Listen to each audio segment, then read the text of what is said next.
A few days ago I was browsing through some upcoming releases, as I often do, and this game just kinda jumped out at me. Something about it caught my eye, so I decided to reach out for a review code. I'm not exactly what you would call a driving game aficionado, but this did look pretty cool to me, and I do enjoy the odd arcade racer from time to time. All in all, I've had a very positive experience with Slipstream, and I think it's easily worth more than its asking price.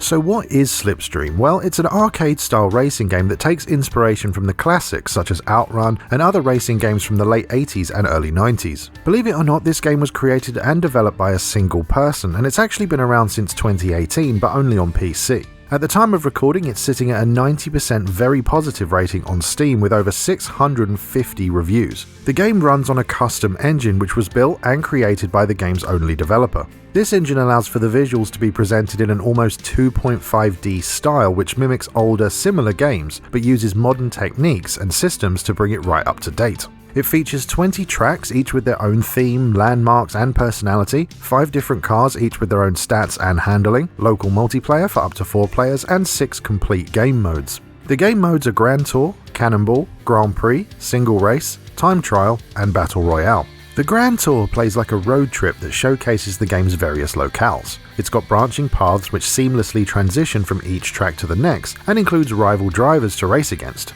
Cannonball is a freely customizable race where you can change pretty much anything you want, including things like traffic and other races. The Grand Prix is a championship mode with 5 races, one after the other. You can even earn cash prizes which can be spent on upgrading your car throughout the tournament. Single Race is of course a quick, simple race using any car on any of the game's 20 tracks. Time Trial is you against the track itself in an attempt to get the best lap time, and Battle Royale is an elimination endurance mode where the car in last place at the end of a stage is eliminated from the race. The gameplay itself is very simple but highly effective. It's a case of easy to pick up but difficult to master. It has a big emphasis on speed and, as you might expect, drifting. Learning the multitude of twists and turns in any given stage will serve you very well, as the AI can provide a real challenge even on the lowest difficulty setting. If you need a burst of speed, you can drive behind another car in order to get a slipstream boost, which is essentially what's called drafting in other racing games. The game also features an original soundtrack with 9 exclusive songs and some graphical customization options like CRT scanlines and an NTSC filter.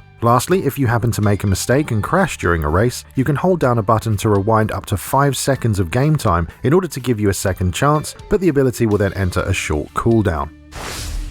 So after spending many hours blasting around the tracks in the game, how do I personally feel about it? Well, to keep things simple, I think it's absolutely brilliant. I always go into smaller indie games with an open mind, although I suppose I do lower my expectations a little bit. That said, it's not that I expect independent games to be bad or anything, it's just the fact that they're made by small teams of people and often with limited experience and modest budgets to consider. In Slipstream's case though, I would absolutely believe you if you told me that it was made by one of the bigger companies. Its quality is literally off the charts for an indie title. And let me just say this again, this game was made by one guy. A single developer from Brazil made this game, and the passion that he has for the craft really shows in my opinion. I believe his name is, and I do want to get this right, Sandro Luiz de Paula. I do apologize if I've mispronounced that, but I have to say, if you ever see this video, Sandro, hats off to you, sir. I think you've done an incredible job here, and you should be very, very proud of what you've achieved. As arcade racers go, it's very hard to find a single fault with it, and I've genuinely tried to. When I was putting this script together, I was thinking to myself, is there anything that I don't like about the game? And literally the only issue I have is that there isn't more of the game for me to play. I'd love to see more tracks, more cars, and just, well, more. And I know this kind of graphical style isn't to everyone's tastes, but for me personally, I think it looks really good, and I love the pseudo 3D track design. Every single one of them feels very unique and it has its own atmosphere. I'm playing this on a PS5 and it's just so smooth, clean and vibrant to look at. I mean, perhaps this video won't be able to do it justice, but at 60 FPS on a 4K QLED TV, trust me, it looks incredible. I actually found the gameplay to be quite challenging, even though I was playing on normal or easy mode most of the time. I think it feels difficult in a good way, a way that encourages you to learn the tracks and get used to how your favorite car performs. It never felt like it was too difficult because the other cars were cheating, although there may be some sort of rubber banding here and there, but if you master every corner of every track and never make a mistake, you can absolutely win every time. If you're like me though and you screw up and crash all the time, you'll find it difficult to arrive in first place consistently. However, the more I played, the more I learned and the better I did in each race. I guess my point here is that it feels challenging but also completely doable at the same time. I think the fact that a small game like this is so feature-rich really helps it as well. So many indie arcade races have something like 2 modes which are virtually the same thing, while Slipstream has multiple things for you to do, and they're actually different and enjoyable in their own way. My personal favourite is the Grand Tour mode that allows you to race through different tracks that transition into each other using a branching path system. It's really quite a cool thing to play through. And this probably doesn't mean much coming from me, but I think this might actually be one of the best arcade races money can buy. It's at least one of the best I've ever played, and considering it's only around £8 or $10, it's an absolute bargain. Its official release date on console is April 7th, 2022, and you can get it on Xbox One, Xbox Series consoles, PS4, PS5 and Nintendo Switch. And of course, it's already available on PC.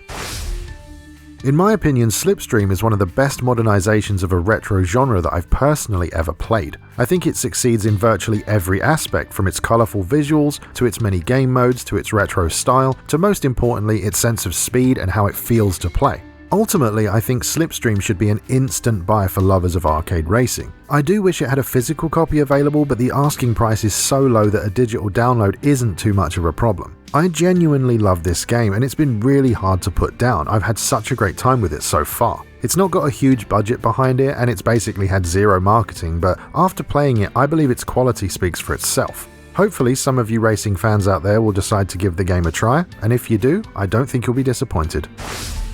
If you enjoyed the video, I really hope you'll consider subscribing, and if you like what I do and want to help support the channel, please check out the first link in the video description down below. Thank you very much for watching, and I'll see you next time.